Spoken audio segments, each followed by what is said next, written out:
کہ اللہ کے نبی صلی اللہ علیہ وآلہ وسلم فرماتے ہیں شعبان من شہری، کہ شعبان میرا مہینہ، جس مہینے کو اللہ کے نبی صلی اللہ علیہ وآلہ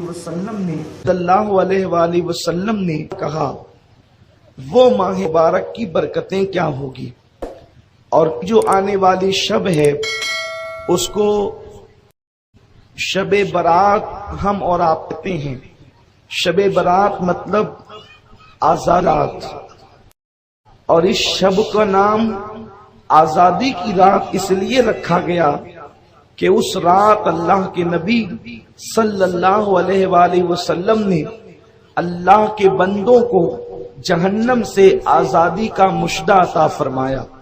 سرکار ابد قرار روح فدا صلی اللہ علیہ وسلم، جن کا عمل ہمارے لیے آئیڈیل ہے، جن کا فرمان ہمارے لیے قانون ہے، جن کے پیچھے چلنا ہمارے لیے اللہ تک پہنچنے کا ذریعہ ہے، وہ رسول ہاشمی رحمت تمام آقائے مدینہ صلی اللہ علیہ وسلم فرماتے ہیں کہ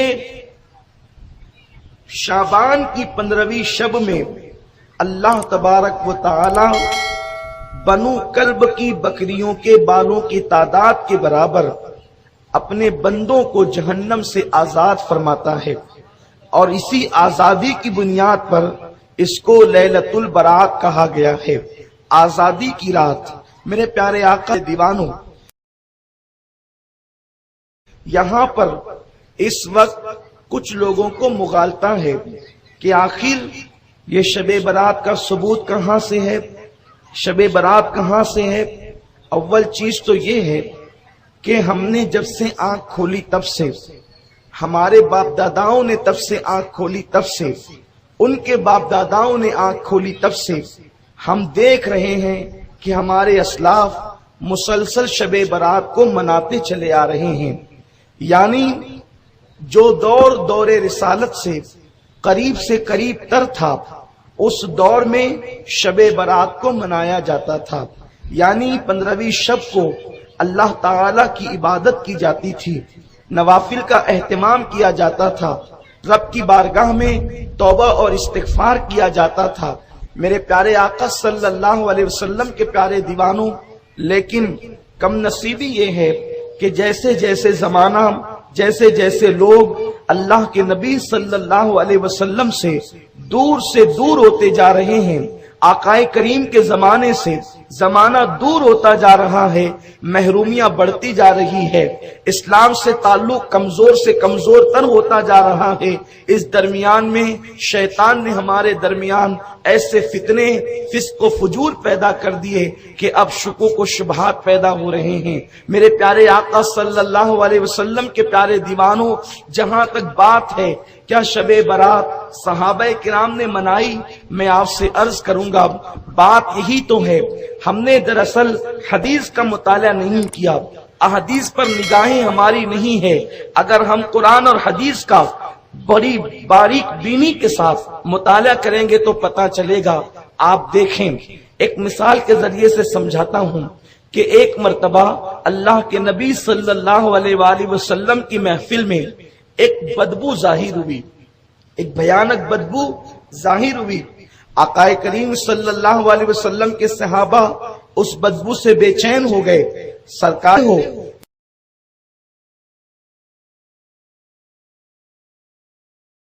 یہ بدبو کس چیز کی ہے؟ یہ جو بدبو آ رہی ہے یہ کس چیز کی آ رہی ہے؟ صحابہ نے عرض کیا اللہ جانے اور اس کا رسول جانے۔ دیکھیں صحابہ کا انداز کتنا حسین ہے، ان کا عقیدہ، ان کا نظریہ کتنا واضح ہے کہ وہ کسی بھی معاملے میں یہ ایمان رکھتے تھے کہ اللہ جانتا ہے اور اللہ کے بتائے سے اللہ کا محبوب جانتا ہے۔ اس لیے کہ جب کسی کو یار بنایا جاتا ہے تو اس سے ذات نہیں چھپائی جاتی تو بات کیا چھپائی جائے گی۔ تو اللہ نے اپنے محبوب کو بہت کچھ عطا کیا، بلکہ یہاں تک فرمایا انا اعطیناک الکوثر، اے محبوب ہم نے ساری کثرتیں تجھے عطا کر دی، بلکہ حبیب ہم بھی تیرے ہو گئے۔ آپ غور فرمائیں، جب خدا ان کا ہو جائے تو اب دنیا کی کون سی چیز ہے جو مصطفیٰ جانے رہ رحمت کی نہیں، تو آقائے کریم صلی اللہ علیہ وسلم کے سوال کرنے پر میرے صحابہ یہ بدبو کائے کی ہے؟ صحابہ نے عرض کی آقا اللہ جانے اور اس کا رسول جانے۔ تو میرے آقا فرماتے ہیں یہ بدبو ایک غیبت کرنے والے کی بدبو ہے، غیبت کسی نے کی ہے اسی کی بدبو ہماری محفل میں ظاہر ہوئی۔ اب میں آپ سے پوچھتا ہوں، رسول اللہ صلی اللہ علیہ وسلم کی یہ صحیح حدیث، اس پر کسی کو کوئی کلام نہیں، آپ فرما رہے ہیں کہ یہ بدبو کی غیبت ہے۔ جیسے ہمارے درمیان کوئی کچرے کی کنڈی کو اکھاڑ دے تو بدبو آتی ہے، گٹر صاف کی جائے تو بدبو آتی ہے، اس وقت غیبت کی بدبو آئی، آج غیبت کی بدبو نہیں آتی۔ تو اس کا مطلب یہ ہے کہ آج مسلمان غیبت سے پاک ہیں، کسی گلی میں غیبت نہیں ہو رہی ہے، کسی گلی میں غیبت نہیں ہو رہی ہے، کسی گھر میں غیبت نہیں ہو رہی ہے، کسی محلے میں غیبت نہیں ہو رہی ہے، غیبت کہیں نہیں ہو رہی ہے۔ بتائیں اگر کوئی یہ بات بڑے سے بڑا عالم کہے، بڑے سے بڑا شیخ الحدیث کہے، بڑے سے بڑا خطیب کہے، آپ کہیں گے ملا جی آپ کو حالات سے ناواقفیت ہے، آپ کو نہیں پتا، آپ غیبت کی ختم ہونے کی بات کرتے ہیں۔ ارے کل تک جو قوم غیبت سے روکتی تھی آج وہی اہل جبہ و دستار غیبت میں مبتلا ہیں۔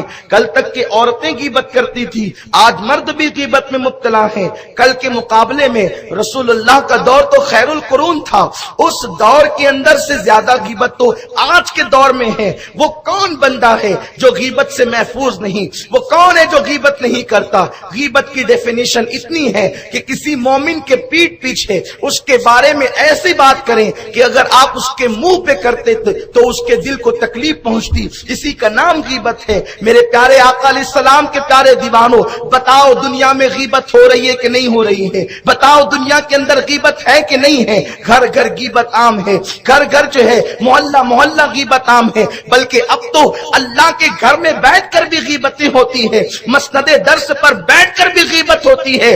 پھر مجھے بتاؤ وہ بدبو کیوں نہیں آتی جو رسول اللہ کی محفل میں آئی تھی؟ وہ محفل رسول میں جو بدبو آئی تھی وہ آج کی محفلوں میں کیوں نہیں آتی؟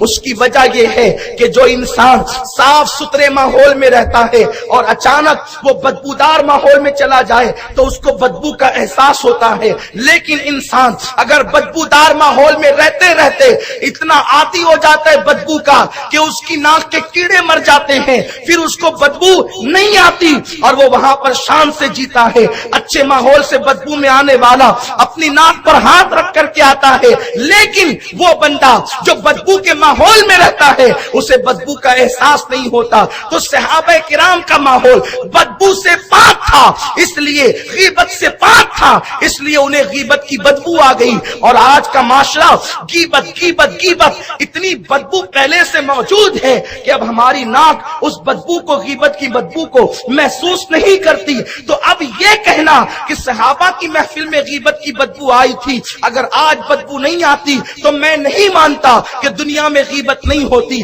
اب اس حدیث کو سامنے رکھیں، اس کی تشریح کو سامنے رکھیں۔ اب یہ کہنا کہ کیا صحابہ نے مسجد نبوی سجائی تھی، کیا صحابہ نے شب برات منائی تھی؟ نادان مجھے ایک رات ایسی بتا دے کہ جس رات میں صحابہ نے مصلی پر بیٹھ کر اللہ کی بارگاہ میں آنسو نہ بہائے ہوں۔ کوئی ایک رات ایسی بتا دو کہ جس رات صحابہ نے نوافل نہ پڑھے ہوں۔ ایک رات ایسی بتا دو جس رات صحابہ نے قرآن کی تلاوت نہ کیے ہو۔ صحابہ کی رات و دن کو قرآن یوں بیان کرتا ہے، اللہ اکبر، رات و دن کو یوں بیان کرتا ہے۔